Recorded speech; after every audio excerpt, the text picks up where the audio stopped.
you entrust all the minutes and hours of your days at God's disposal, He can transform your whole life into a receptacle for blessing and favor. Before Moses left Egypt, God caused the Egyptians to be very favorable to the people of Israel. The enemies of Israel were no longer a problem. God turned them into a blessing for Israel. The Israelites left with Egypt's gold and silver, and they left in style. I mean, let me tell you, Israel marched off wearing Egypt's designer label clothes too.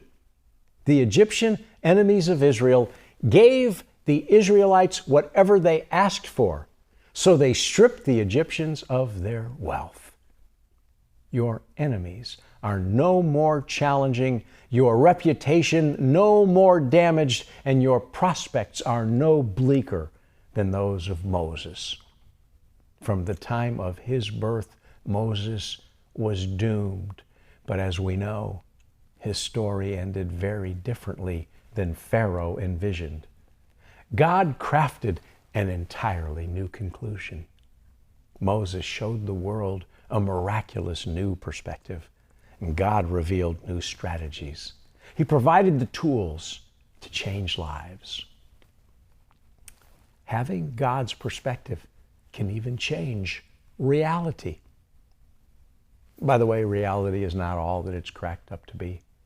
Some realities are false. A simple woman, the mother of Moses, rejected one of those false realities.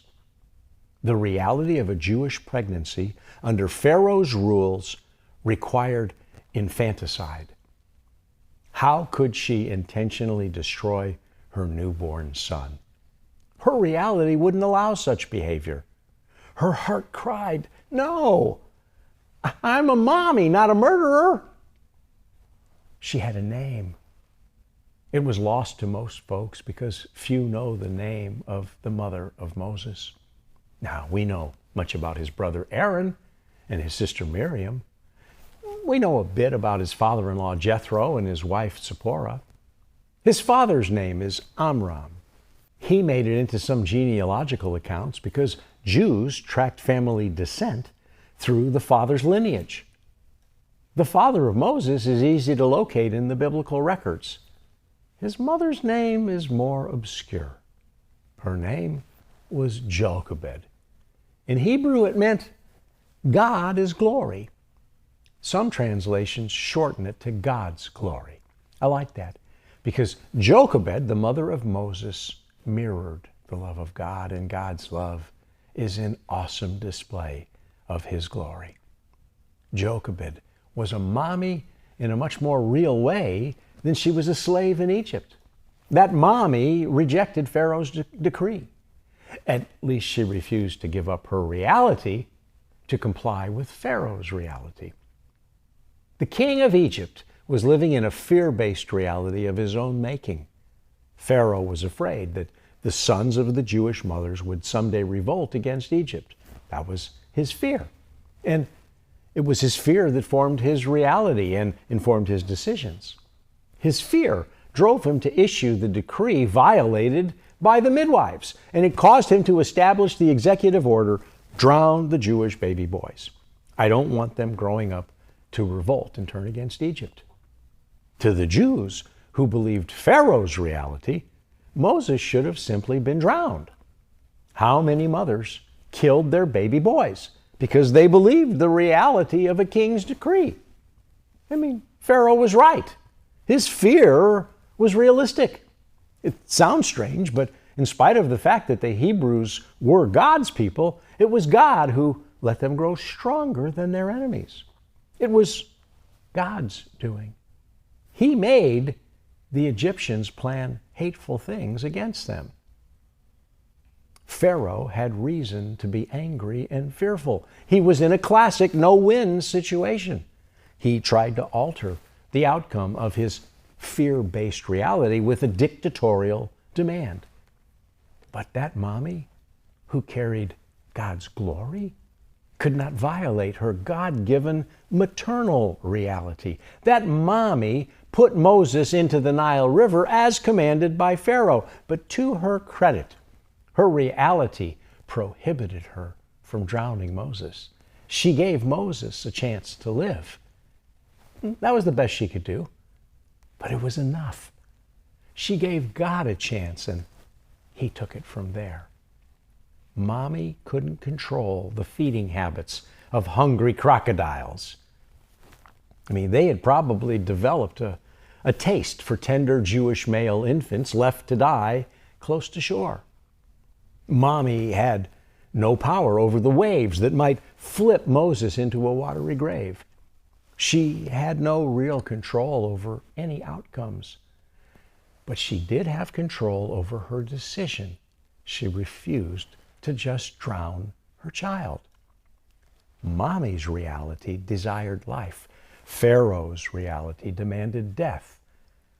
What about God's reality? His is the only reality that really matters. We must pursue God's reality when His conflicts with ours. Whatever the circumstance, the reality of our adversary will bend to God's reality when God is ready. Even the state's reality must eventually give way to God's. Like the Jewish midwives, we must learn to reject the world's false realities and pursue God's. Like Jochebed, we must see beyond the obvious and envision the divine.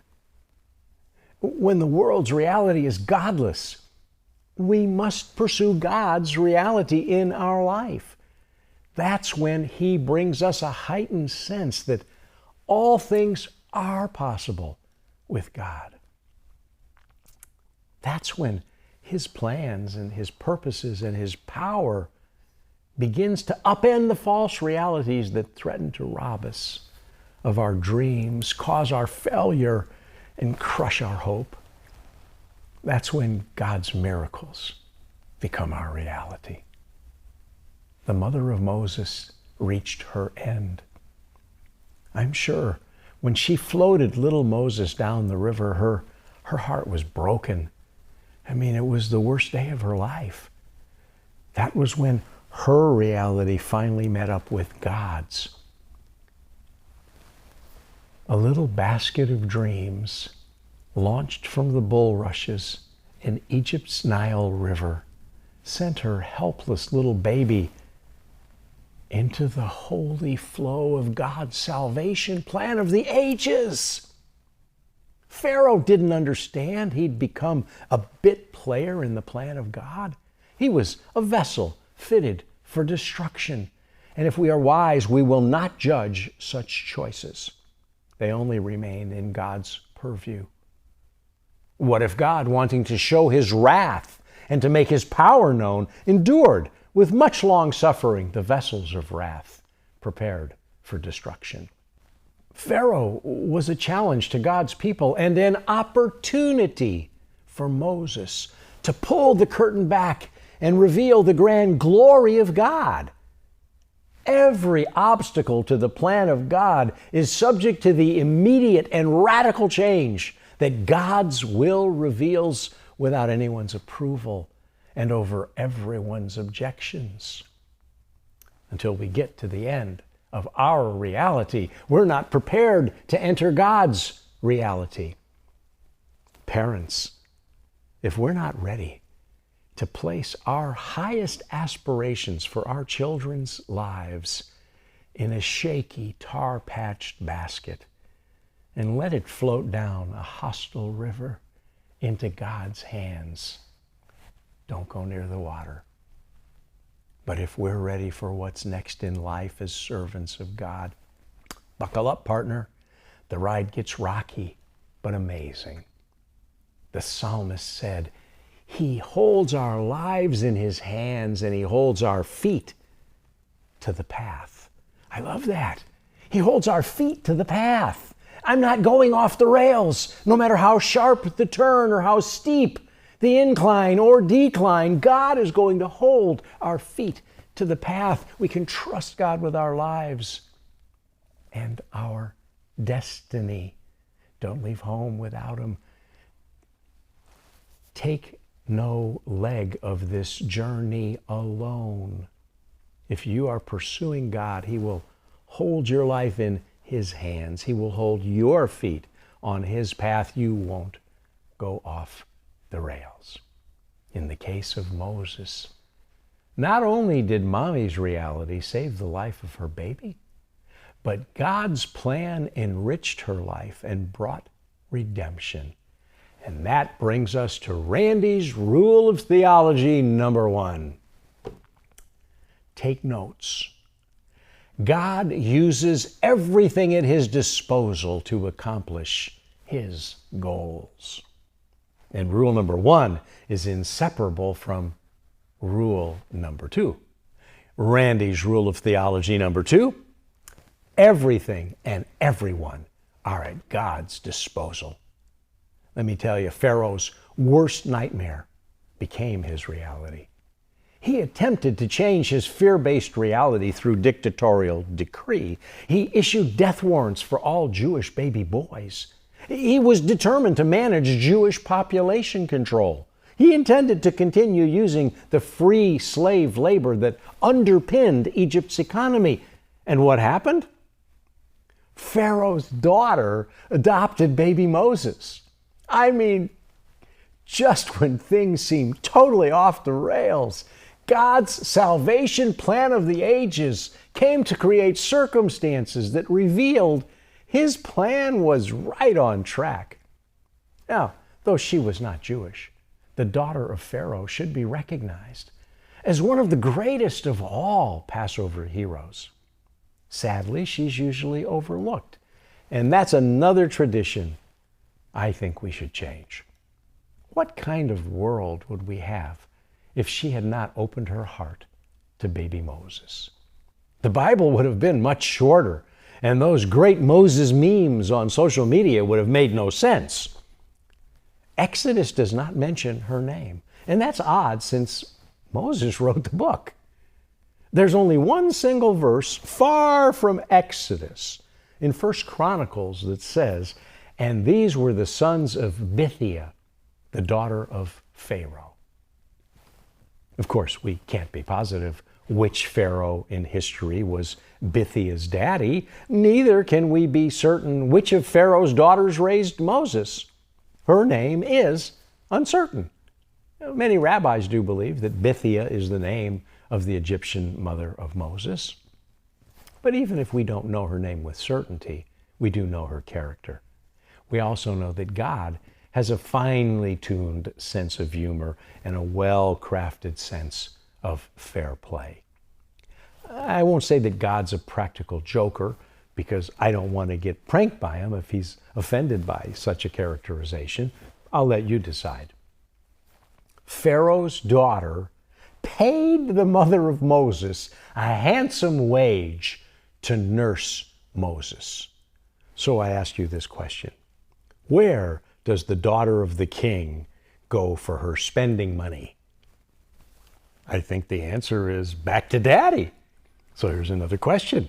Therefore, who paid for the Jewish kid to be nursed and protected? The answer is the king, who had signed his death warrant. I mean, now that's funny. Jochebed would have done it for free. But God put it into the heart of the king's daughter to give her daddy's money to the mother of Moses to nurse her own baby. And then the baby that daddy condemned was adopted into his royal family. Seriously. Moses moved into the palace. He probably got his own room, a pony and a puppy. I mean, God sat back and chuckled. And then God posted a great picture of the empty basket of reeds with a 2-word Texas caption that went viral.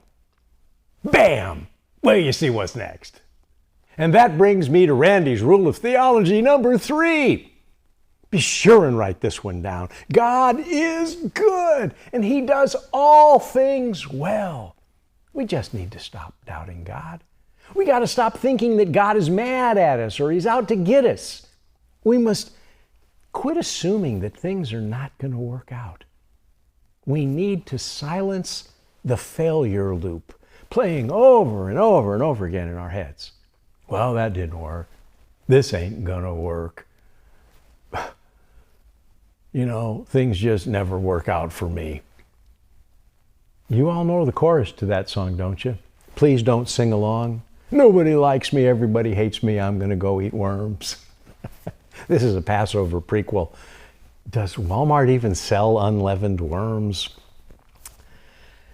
It's time to learn the art of changing the channel in our heads because God loves us. He has a plan for our lives. He's good at what he does, and he has a reality that is far superior to the world's reality, to the government's reality, and to our own reality, especially if that pathetic failure loop is still playing. When we get to the end of our reality, God will transmit the details about moving into his reality. There's no promise of a pony and a puppy, but I promise that his reality is the one you want. You may not find the frequency for God's broadcasts on the channel where you watch football or your favorite televangelist. It is only heard by those who begin going directly to God. Turn to God and yearn for his word if you intend to learn his will. Pray, read, trust, discover God's character, fall back in love with God. He's in love with you. And we should not forget that over 400 years had slipped by while the Hebrews lived in Egypt. The call of Moses did not come quickly. Moses was not prepared to properly engage his call. He took an early stab at being the Redeemer of the Hebrews, but his purpose for living was not yet fully understood. He saw an injustice and attempted to repair it by killing a man.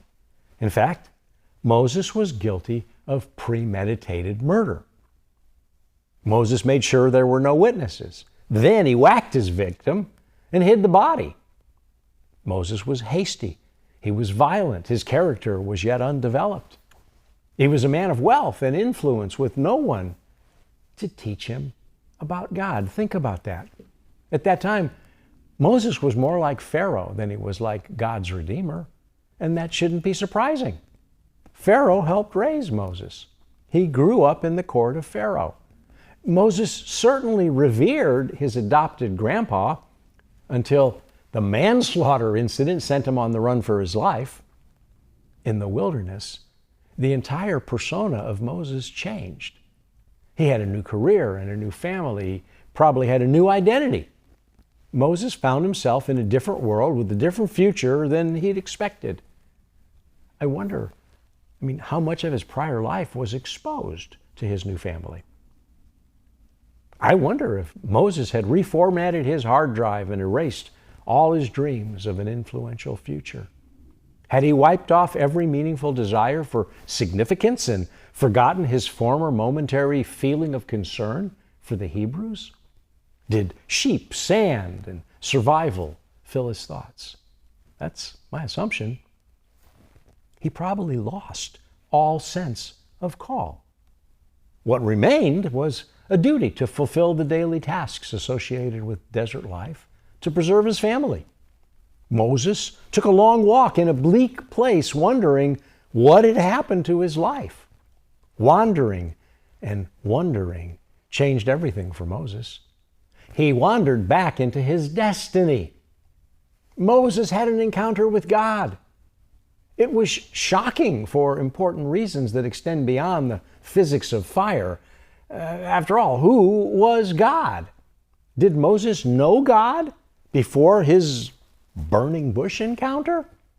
Did he believe God had any remaining connection to the Hebrew slaves that he had left in Egypt? Though some may disagree, it seems to me that neither Moses nor the nation of Israel were close to God. Until the Exodus, there really was no nation of Israel. So God must have seemed very distant to Hebrew slaves. God was not well known to the slaves in Egypt.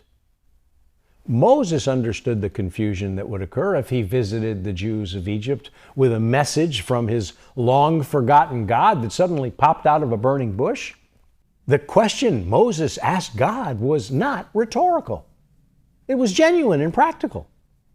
If I go to the people of Israel and tell them that their father's God has sent me, they will ask, "Which God are you talking about?" What shall I tell them? Neither was God known in the palace of Pharaoh. When Moses told Pharaoh to release the Jews, Pharaoh's answer was profoundly clear. Who is Jehovah? I know nothing of this so-called God.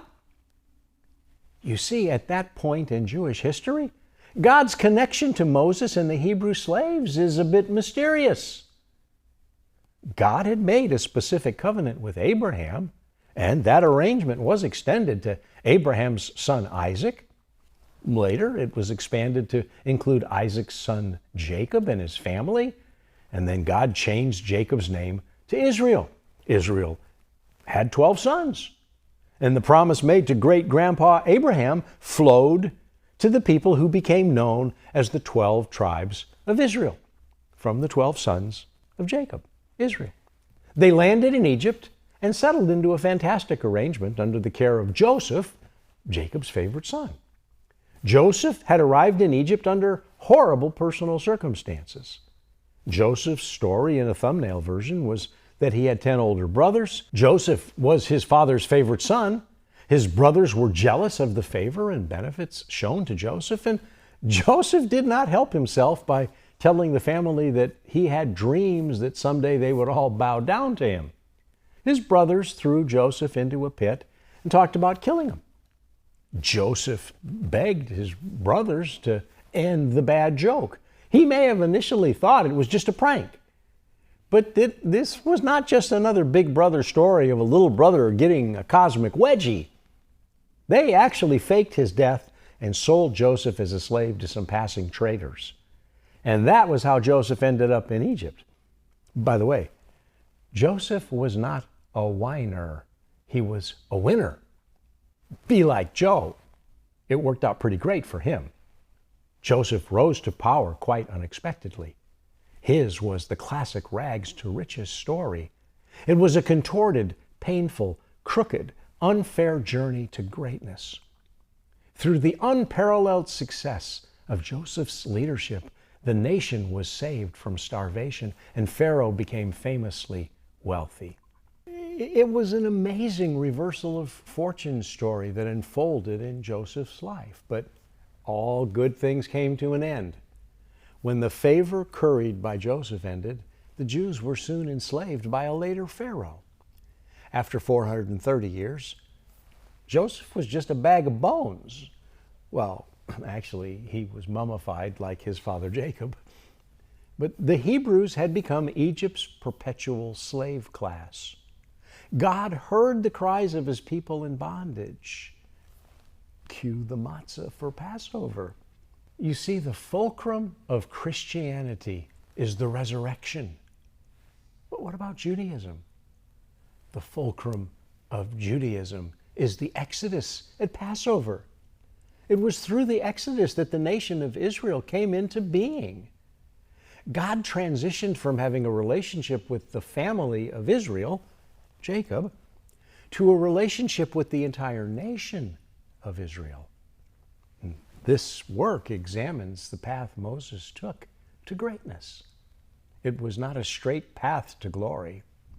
Moses went from being a condemned baby to Egyptian royalty, to murderer, to exiled criminal, to shepherd, to plaguemeister, to wagon master, to navigator of the Red Sea without a boat or bathing suit, to recipient of the Ten Commandments, to man, to the famous author of 5 best-selling books, to be buried without a gravestone, to his eternal glory.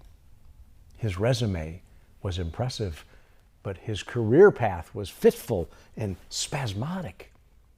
By the time Moses married and became a shepherd, he had lowered his career expectations.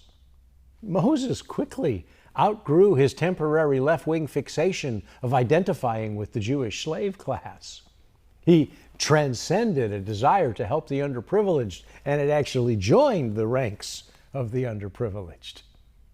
During his brief, failed midlife redeemer phase, Moses had acted impetuously and taken matters into his own hands by killing an Egyptian taskmaster. His motive was sincere, but he had no plan and he had no God. When the Jews responded negatively, the younger, thin-skinned version of Moses escaped to anonymity.